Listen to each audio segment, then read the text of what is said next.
Hello ನಮಸ್ಕಾರ ಎಲ್ರಿಗೂ welcome to my SR education channel. ಈ ದಿನ ನಾವು ಇತಿಹಾಸದ ಒಂದು ಹೊಸ ಸೀರೀಸನ್ನು ಪ್ರಾರಂಭ ಮಾಡ್ತಾ ಹೋಗೋಣ.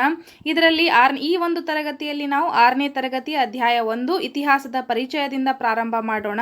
ನೋಡ್ರಿ, ನೆಕ್ಸ್ಟ್ ಮುಂಬರುವಂತಹ ಕ್ಲಾಸಸ್ಗಳಲ್ಲಿ ನಾನು 2 ತರಗತಿಗಳನ್ನು ಕವರ್ ಮಾಡ್ತಾ ಹೋಗ್ತೀನಿ ಎಟ್ ಅ ಟೈಮ್. ಓಕೆ, ಅಂದರೆ 6ನೇ ತರಗತಿಯಲ್ಲಿ ಇರುವಂತಹ ಲೆಸನ್ಸ್ಗಳು ಮತ್ತು 8ನೇ ತರಗತಿಯಲ್ಲಿ ಇರುವಂತಹ ಲೆಸನ್ಸ್ಗಳು ಆಲ್ಮೋಸ್ಟ್ ಸಿಮಿಲರ್ ಆಗಿದ್ದಾವೆ. ಓಕೆ, ಕೆಲವೊಂದಿಷ್ಟು ಚೇಂಜ್ ಇದ್ದಾವೆ. ಆಲ್ಮೋಸ್ಟ್ ಅವೇ ಅಭ್ಯಾಸಗಳನ್ನು ಒಂದು ಮುಂದುವರೆದ ಹೆಚ್ಚಿನ ಭಾಗವನ್ನು 8ನೇ ತರಗತಿಗಳಲ್ಲಿ ಕೊಡಲಾಗಿದೆ.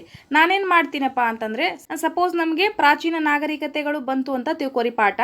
ಆ ಒಂದು ಪಾಠ 8ನೇ ತರಗತಿಯಲ್ಲಿಯೂ ಕೂಡ ನಮ್ಮ ಸಿಲೆಬಸ್ಸಲ್ಲಿ ಕೊಡಲಾಗಿದೆ 1 to 10 ಅಂತ ಮಾತ್ರ. ಓಕೆ, ಹಾಗಾದರೆ ನಾವು 8ನೇ ತರಗತಿ ಮತ್ತು 6ನೇ ತರಗತಿಯನ್ನು ಮಾತ್ರ ಇಲ್ಲಿ ಕವರ್ ಮಾಡ್ತಾ ಹೋಗೋಣ. ಅಂದರೆ ಒಂದೇ ಕ್ಲಾಸಲ್ಲಿ 2 ತರಗತಿಗಳು ನಮಗೆ ಕವರ್ ಹಾಕೋತ ಹೋಗ್ತಾವೆ.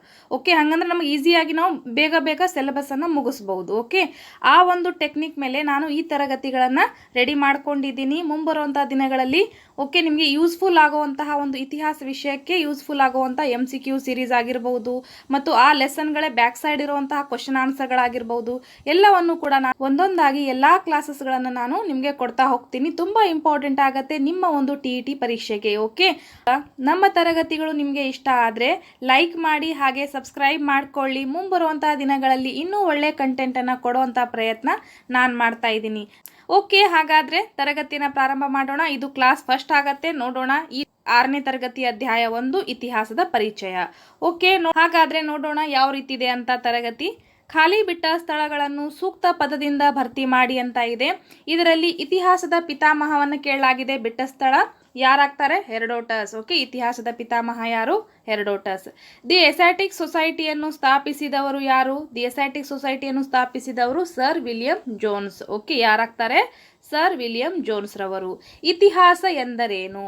ಇಂಪಾರ್ಟೆಂಟ್ ಆಗತ್ತೆ ಕ್ವಶನ್ಸ್ಗಳು. ಇವುಗಳಲ್ಲೇ ಕೆಲವೊಂದಿಷ್ಟು ಪಾಯಿಂಟ್ಸ್ ಮೇಲೆ ನಮಗೆ MCQ ರೆಡಿ ಆಗಿರ್ತವೆ, ಹಾಗಾಗಿ ಇಂಪಾರ್ಟೆಂಟ್ ಆಗ್ತವೆ. ಇತಿಹಾಸ ಎಂದರೇನು? ಮನುಷ್ಯನಿಗೆ ಸ್ಮರಣ ಶಕ್ತಿ ಇದ್ದಂತೆ ಒಂದು ಸಮಾಜಕ್ಕೆ, ರಾಜ್ಯಕ್ಕೆ, ದೇಶಕ್ಕೆ ಅಷ್ಟೇ ಏಕೆ ಜಗತ್ತಿಗೆ ಬೇಕಾಗುವ ಸ್ಮರಣ ಶಕ್ತಿಯನ್ನು ಇತಿಹಾಸ ಎಂದು ಕರೆಯುತ್ತಾರೆ. ಓಕೆ, ಇತಿಹಾಸ ಅಂದ್ರೇನು? ಮನುಷ್ಯನಿಗೆ ಸ್ಮರಣ ಶಕ್ತಿ ಇದ್ದಂತೆ ಸಮಾಜಕ್ಕೆ, ರಾಜ್ಯಕ್ಕೆ, ರಾಷ್ಟ್ರಕ್ಕೆ ಅಷ್ಟೇ ಏಕೆ ಇಡೀ ಜಗತ್ತಿಗೆ ಏನು ಬೇಕಪ್ಪ ಅಂತಂದರೆ ಸ್ಮರಣ ಶಕ್ತಿ ಬೇಕು. ಸ್ಮರಣ ಶಕ್ತಿ ಮೀನ್ಸ್ ಹಿಂದಿನ ಒಂದು ಘಟನೆಗಳ ನೆನಪು ಬೇಕು. ಆ ಘಟನೆಗಳನ್ನು ನಾವೇನಂತ ಕರಿತೀವಿ? ಇತಿಹಾಸ ಎಂದು ಕರೆಯುತ್ತೇವೆ. ಓಕೆ, ಇತಿಹಾಸ ಪಿತಾಮಹ ಯಾರು ಅಂತ ಇದೆ. ಇತಿಹಾಸದ ಪಿತಾಮಹ ಯಾರು ಮತ್ತು ಅವರು ಯಾವ ದೇಶದವರು ಅಂತ ಇದೆ. ನೋಡೋಣ ಯಾರಾಗ್ತಾರೆ. ಹೆರೋಡೋಟಸ್ ಅವರನ್ನು ಇತಿಹಾಸದ ಪಿತಾಮಹ ಎನ್ನುತ್ತಾರೆ. ಇವರು ಗ್ರೀಕ್ ದೇಶದವರು. ನೆನಪಿರಲಿ, ಪ್ರಶ್ನೆಗಳು ಬರಬಹುದು, ಹಾಗಾಗಿ ಇಂಪಾರ್ಟೆಂಟ್ ಆಗತ್ತೆ. ಇತಿಹಾಸದ ಪಿತಾಮಹ ಯಾರು? ಹೆರೋಡೋಟಸ್. ಯಾವ ದೇಶದವರು ಇವರು? ಗ್ರೀಕ್ ದೇಶದವರು. ನೆಕ್ಸ್ಟ್ ನೋಡೋಣ ಯಾವ ರೀತಿ ಇದೆ ಪ್ರಶ್ನೆಗಳು. ಆಧಾರವಿಲ್ಲದೆ ಇತಿಹಾಸವಿಲ್ಲ ಏಕೆ? ನೋಡೋಣ. ಇತಿಹಾಸವನ್ನು ನಿರ್ದಿಷ್ಟವಾಗಿ ಮತ್ತು ಖಚಿತವಾಗಿ ಹೇಳಲು ಸಾಕ್ಷ್ಯಾಧಾರಗಳನ್ನು ಬಳಸಿಕೊಳ್ಳುವುದರಿಂದ ಆಧಾರವಿಲ್ಲದೆ ಇತಿಹಾಸವಿಲ್ಲ ಎಂದು ಹೇಳುತ್ತಾರೆ. ಓಕೆ, ಆಧಾರವಿಲ್ಲದೆ ಇತಿಹಾಸವಿಲ್ಲ ಏಕೆ ಅಂತ ಪ್ರಶ್ನೆ ಬಂದಿದೆ. ಇತಿಹಾಸವನ್ನು ನಿರ್ದಿಷ್ಟವಾಗಿ ನಾವು ಮತ್ತು ಖಚಿತವಾಗಿ ನಾವು ಹೇಳಬೇಕಪ್ಪ ಅಂತಂದರೆ ಸಾಕ್ಷ್ಯಾಧಾರಗಳು ಮತ್ತು ಪುರಾವೆಗಳು ನಮಗೆ ಬೇಕಾಗಿರ್ತವೆ. ಓಕೆ, ಅವುಗಳನ್ನು ಬಳಸಿಕೊಂಡೇ ಏನು ಮಾಡ್ತೀವಿ ನಾವು ಅಂದರೆ ಇತಿಹಾಸವನ್ನು ರಚನೆ ಮಾಡ್ತೀವಿ. ಯಾವುದೇ ರೀತಿಯ ಸಾಕ್ಷ್ಯಾಧಾರಗಳು ಇಲ್ಲದೆ ಹೋದಲ್ಲಿ ಅದು ಇತಿಹಾಸ ಅಲ್ಲಿ ರಚನೆ ಆಗೋಕ್ಕೆ ಸಾಧ್ಯವಿಲ್ಲ. ಹಾಗಾಗಿ ಆಧಾರವಿಲ್ಲದೆ ಇತಿಹಾಸವಿಲ್ಲ ಎಂದು ಹೇಳುತ್ತಾರೆ. ಇತಿಹಾಸದ ಆಧಾರಗಳನ್ನು ಪಟ್ಟಿ ಮಾಡಿ ಇದೆ. ಸಾಹಿತ್ಯ ಆಧಾರಗಳು ಮತ್ತು ಪುರಾತತ್ವ ಆಧಾರಗಳು. ಇತಿಹಾಸದ ಆಧಾರಗಳಲ್ಲಿ ಎಷ್ಟು ವಿಧಗಳು? 2 ವಿಧಗಳು. ಒಂದು ಸಾಹಿತ್ಯ ಆಧಾರಗಳು, ಇನ್ನೊಂದು ಪುರಾತತ್ವ ಆಧಾರಗಳು. ಸಾಹಿತ್ಯ ಆಧಾರಗಳಲ್ಲಿ ಮತ್ತೆ 2 ವಿಧಗಳು ಬರ್ತಾವಲ್ವಾ? ಒಂದು ಲಿಖಿತ ಸಾಹಿತ್ಯ, ಇನ್ನೊಂದು ಮೌಖಿಕ ಸಾಹಿತ್ಯ. ಲಿಖಿತ ಸಾಹಿತ್ಯದಲ್ಲಿ ಮತ್ತೆ 2 ವಿಧಗಳು. ಒಂದು ದೇಶೀಯ ಸಾಹಿತ್ಯ ಮತ್ತು ಇನ್ನೊಂದು ವಿದೇಶಿಯ ಸಾಹಿತ್ಯ. ಅದೇ ರೀತಿಯಾಗಿ ಪುರಾತತ್ವ ಆಧಾರಗಳಲ್ಲಿ ಏನು ಬರ್ತವೆ? ಸ್ಮಾರಕಗಳು, ನಾಣ್ಯಗಳು, ಅದೇ ರೀತಿಯಾಗಿ ಶಿಲಾಶಾಸನಗಳು, ಇವೆಲ್ಲವೂ ಕೂಡ ಕಂಡುಬರುವುದು ಪುರಾತತ್ವ ಆಧಾರಗಳಲ್ಲಿ. ಓಕೆ, ನೆಕ್ಸ್ಟ್ ನೋಡೋಣ. ಪುರಾತತ್ವ ಆಧಾರ ಎಂದರೇನು? ನೋಡೋಣ. ಹಾಗಾದರೆ ಹಿಂದಿನ ಮಾನವರು ನಿರ್ಮಿಸಿದ ಮತ್ತು ಬಳಸಿದ ಭೌತಿಕ ವಸ್ತುಗಳ ಅವಶೇಷಗಳೇ ಪುರಾತತ್ವ ಆಧಾರಗಳು. ಮೀನ್ಸ್ ಸ್ಮಾರಕಗಳಾಗಿರ್ಬಹುದು, ನಾಣ್ಯಗಳಾಗಿರ್ಬಹುದು, ಮಡಿಕೆ ಕುಡಿಕೆಗಳು, ಪಳಿಯುಳಿಕೆಗಳು, ಈ ಎಲ್ಲವೂ ಕೂಡ ಏನಾಗಿರ್ತಾವಪ್ಪ ಅಂತಂದರೆ ಪುರಾತತ್ವ ಆಧಾರಗಳು, ಮೊನುಮೆಂಟ್ಸ್ಗಳು ಅಂತೀವಲ್ವ, ದೊಡ್ಡ ದೊಡ್ಡ ಸ್ಮಾರಕಗಳು, ದೇವಾಲಯಗಳು, ಇವೆಲ್ಲವೂ ಕೂಡ ಪುರಾತತ್ವ ಆಧಾರಗಳಲ್ಲಿ ಬರುವಂತಹ ಪ್ರಮುಖ ವಸ್ತುಗಳು. ಓಕೆ, ಅದೇ ರೀತಿಯಾಗಿ ನೆಕ್ಸ್ಟ್ ಕ್ವಶನ್ ನೋಡೋಣ. ಭಾರತೀಯ ಶಾಸ್ತ್ರವನ್ನು ಕುರಿತು ಅಧ್ಯಯನ ನಡೆಸಿದ ಇತಿಹಾಸಕಾರರನ್ನು ಹೆಸರಿಸಿ ಅಂತ ಇದೆ. ನೋಡೋಣ ಈ ಪ್ರಶ್ನೆಗೆ ಉತ್ತರ.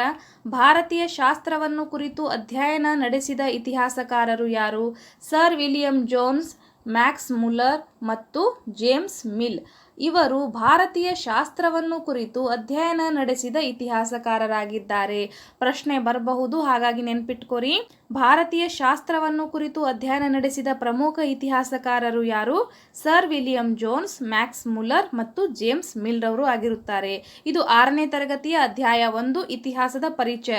ಇವುಗಳ ಮೇಲೆ ಪ್ರಶ್ನೆ ಬರೋ ಸಾಧ್ಯತೆ ಇದೆ, ಹಾಗಾಗಿ ನಾನು ತಗೊಂಬಂದಿರೋದು. ಓದ್ಕೋತಾ ಹೋಗೋಣ ಅಲ್ವಾ, ಒಂದೊಂದಾಗಿ ನಾವು ಎಲ್ಲ ತರಗತಿಗಳನ್ನ ಬೇಸಿಕ್ ಇತ್ತ ನಾವು ಕಲ್ಕೋತ ಹೋದ್ರೆ ನಮಗೆ ಈಸಿ ಆಗತ್ತೆ, ಅದಕ್ಕೋಸ್ಕರ. ಓಕೆ, ನೆಕ್ಸ್ಟ್ ನೋಡೋಣ. ಅಬೆ ಡುಬಾಯಿಸ್ ಕುರಿತು ಟಿಪ್ಪಣಿ ಬರೆಯಿರಿ ಅಂತ ಇದೆ. ನೋಡೋಣ. ಅಬೆ ಡುಬಾಯಿಸ್ ಎಂಬ ಫ್ರೆಂಚ್ ಮಿಷನರ್ ಶ್ರೀರಂಗಪಟ್ಟಣ ಬಳಿಯ ಗಂಜಾಂಗೆ ಬಂದು ನೆಲೆಸಿದನು. ಸ್ಥಳೀಯ ಸಂಸ್ಕೃತಿಯನ್ನು ಅಳವಡಿಸಿಕೊಂಡು ಸನ್ಯಾಸಿಯಂತೆ ಬದುಕಿದ ಇವರನ್ನು ಜನರು ದೊಡ್ಡ ಸ್ವಾಮಿಯವರು ಎಂದು ಕರೆಯುತ್ತಿದ್ದರು. ಪ್ರಶ್ನೆ ಬರಬಹುದು, ನೆನ್ಪಿಟ್ಕೋರಿ. ಓಕೆ, ದೊಡ್ಡ ಸ್ವಾಮಿಯವರು ಎಂದು ಈ ಕೆಳಗಿನ ಯಾರನ್ನು ಕರೆಯುತ್ತಿದ್ದರು ಅಂತ ಪ್ರಶ್ನೆ ಬರಬಹುದು. ಯಾರನ್ನ? ಅಬೆ ಡುಬಾಯಿಸ್. ಇವರು ಯಾರು?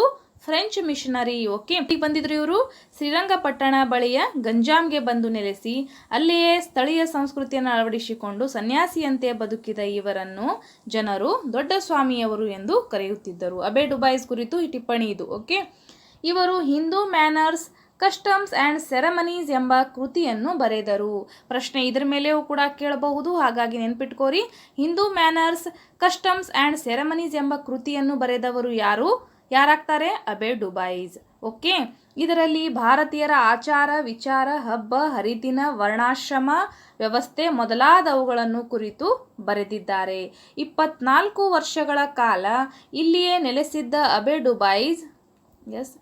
ಡುಬಾಯಿಸ್ ಆ ನಂತರ ಫ್ರಾನ್ಸಿಗೆ ಹಿಂದಿರುಗಿದರು.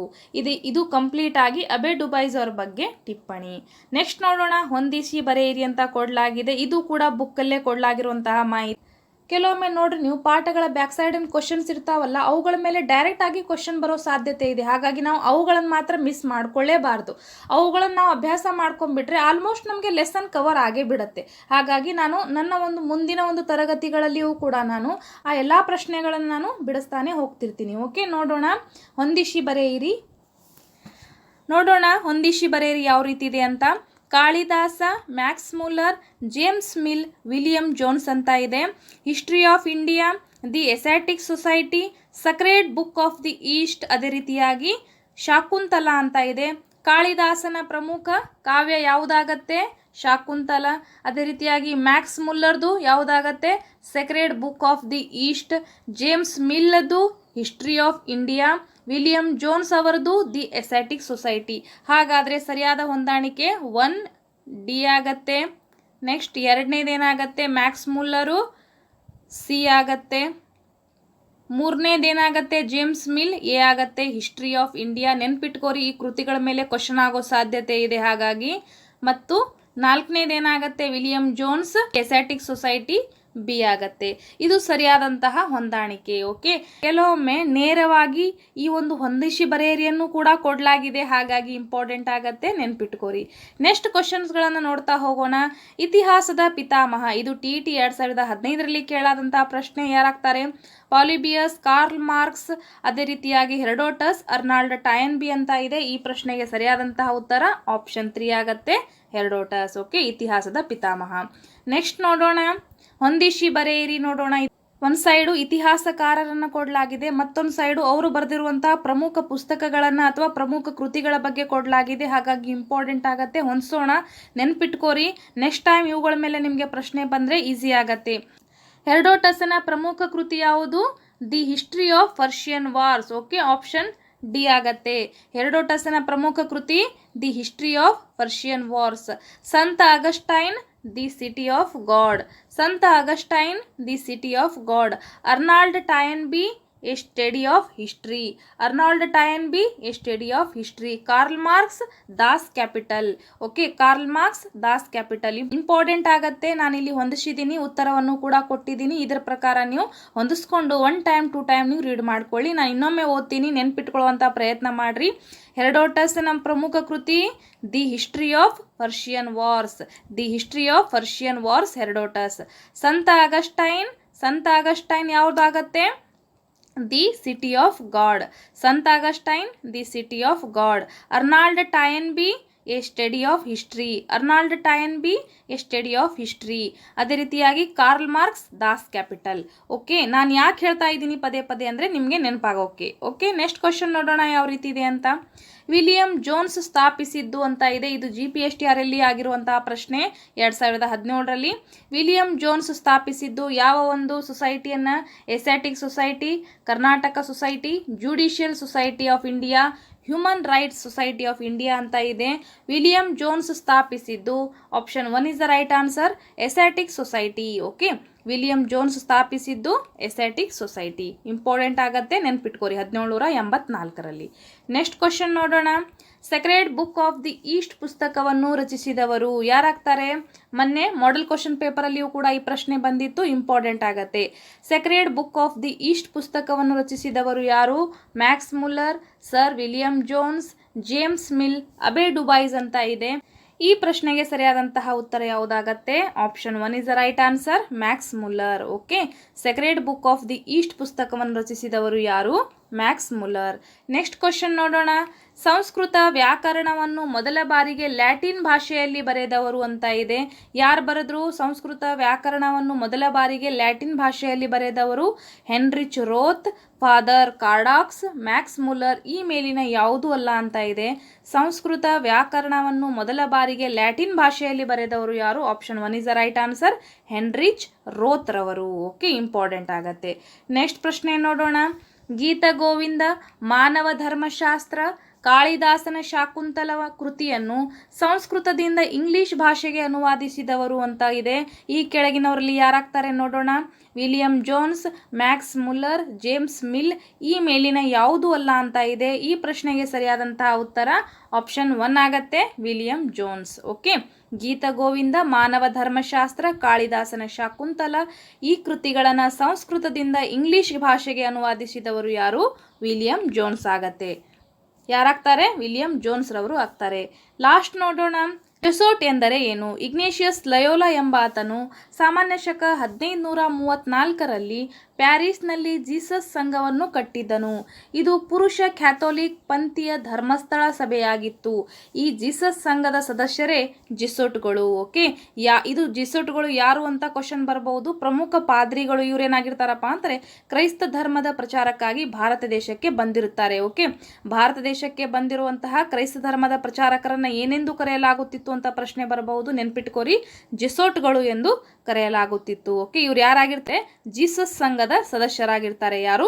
ಜೆಸೋಟ್ಗಳು. ಓಕೆ, ಹಾಗಾದರೆ ಇದು ಲೆಸನ್ ಕಂಪ್ಲೀಟ್ ಆಯಿತು ನಮಗೆ. ಓಕೆ, ಇದೇ ರೀತಿಯಾಗಿ ನಾವು ಏನು ಮಾಡೋಣ, ಕಂಪ್ಲೀಟ್ ಆಗಿ ಒಂದು ಲೆಸನ್ನು ಮತ್ತು ಆ ಲೆಸನ್ ಮೇಲೆ ಬರುವಂಥ ಇಂಪಾರ್ಟೆಂಟ್ MCQsಗಳನ್ನು ಸಾಲ್ವ್ ಮಾಡ್ತಾ ಹೋಗೋಣ.